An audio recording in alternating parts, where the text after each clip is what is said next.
टूनी चिड़िया अपने पति रॉकी के साथ पक्षीपुर जंगल में रहती थी। इन दोनों की अभी नई नई शादी हुई थी। एक दिन टूनी चिड़िया अपने पति रॉकी को नाश्ता कराती है।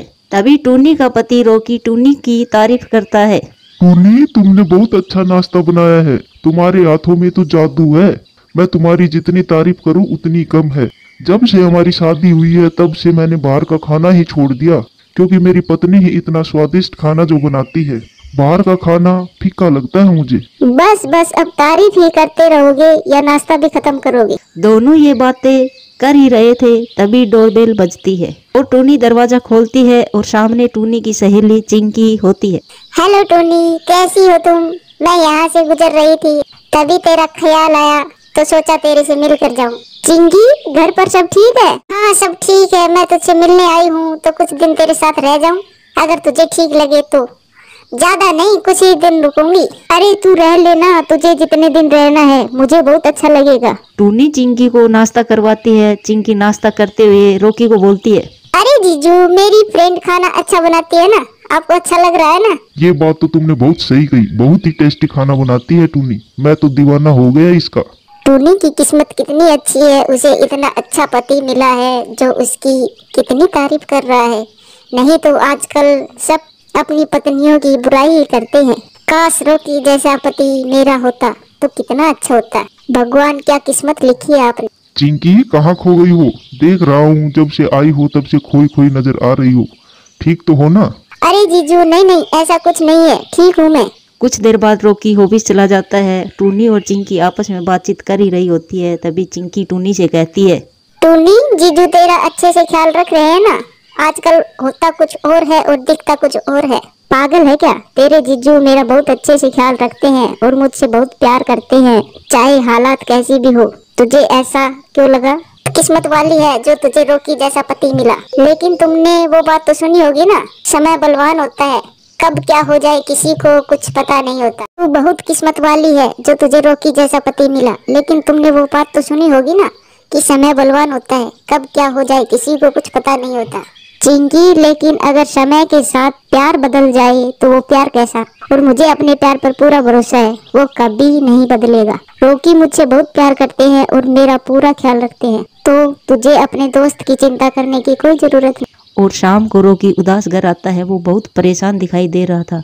तभी चिंकी वहाँ आती है और आकर बोलती है, अरे जीजू, आप बहुत परेशान लग रहे हो, क्या बात हो गई? सब ठीक तो है ना? चिंकी, बात टेंशन वाली है।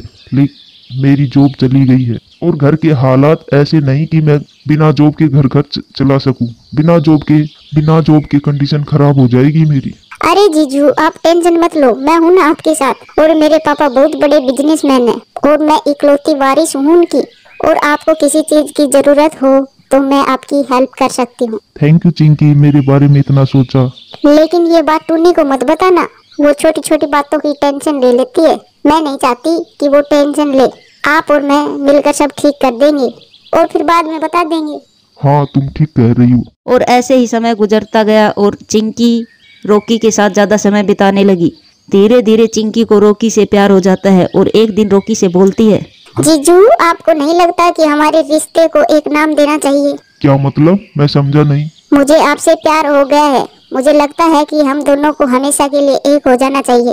मेरे पास सब कुछ है, घर है, प्रॉपर्टी है, सुंदरता है। आपको कभी भी जॉब करने की जरूरत नहीं होगी, क्योंकि आप प्रॉपर्टी के मालिक जो होंगे, बस आप मेरे हो जाओ। देखो चिंकी, मैंने कभी भी उस नजरिए से नहीं देखा तुम्हें। मैंने हमेशा अपना दोस्त ही समझा है और दोस्त ही समझकर अपनी हर बात शेयर की है। और तुझे एक बात बताऊं, मैं टूनी से बहुत प्यार करता हूं। मैं उसको धोखा नहीं दे सकता। अगर आपने शादी के लिए हाँ नहीं किया तो मैं अभी की अभी अपनी जान दे दूंगी और सारा इल्जाम आप पर लगेगा। देखो चिंकी, मैं वैसे ही बहुत परेशान हूँ, तुम मुझे और परेशान मत करो। अच्छा, तो आप मेरी बातों को मजाक में ले रहे हैं।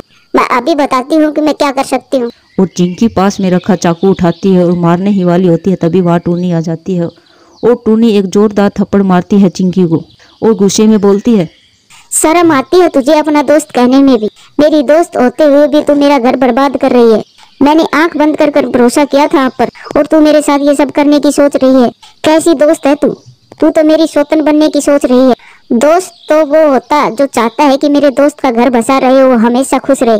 लेकिन तू अपने दोस्त का घर बिगाड़ना चाहती है। मुझे बस रोकी चाहिए, चाहे इसके लिए अपने दोस्त का घर ही क्यों ना उजड़े, मुझे कोई फर्क नहीं पड़ता। तू कुछ भी कर ले। तेरा जो ड्रामा चल रहा है ना, वो ज्यादा देर नहीं चलेगा, क्योंकि मैंने ये सब फोन में रिकॉर्ड कर लिया है। तू चाहकर भी कुछ नहीं कर पाएगी और मैं ये सब पुलिस में दिखाऊंगी। प्लीज टूनी, ऐसा मत करो, मेरी जिंदगी खराब हो जाएगी। माफ करना चिंकी, मैं ये सब करके ही रहूंगी। तूने मेरे पति को फंसाने की कोशिश की है। जब तक मैं जिंदा हूँ मेरे पति का कोई कुछ नहीं कर सकता, और तुमने तो बहुत शर्मनाक हरकत की है। रॉकी, टूनी को समझाओ ना, ये ऐसा ना करे। मैं दोबारा कभी भी आपकी जिंदगी में दखल नहीं दूंगी। क्यों, तुम्हें जब डर नहीं लगा जब तुम ये सब कर रही थी, जो अब लग रहा है? और फिर टूनी पुलिस में शिकायत दर्ज करती है और वो वीडियो देखकर पुलिस चिंकी को पकड़ कर ले जाती है। सलाखों के पीछे जाने के बाद चिंकी को अपनी गलती का एहसास होता है और फिर टूनी की समझदारी और विश्वास से एक पति पत्नी का रिश्ता बच जाता है और दोनों हंसी खुशी से रहने लगते हैं।